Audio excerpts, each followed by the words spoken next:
You ask Tiger to solve.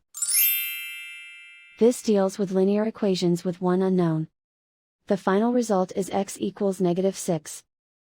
Let's solve it step by step. Simplify the expression. Expand the parentheses. Simplify the arithmetic. Group all x terms on the left side of the equation.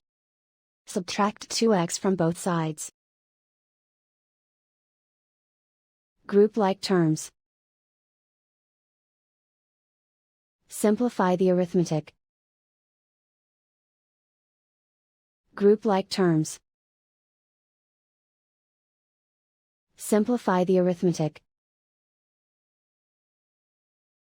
Group all constants on the right side of the equation.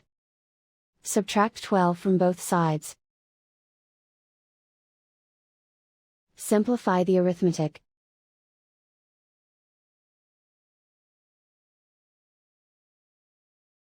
And so the final result is x equals -6.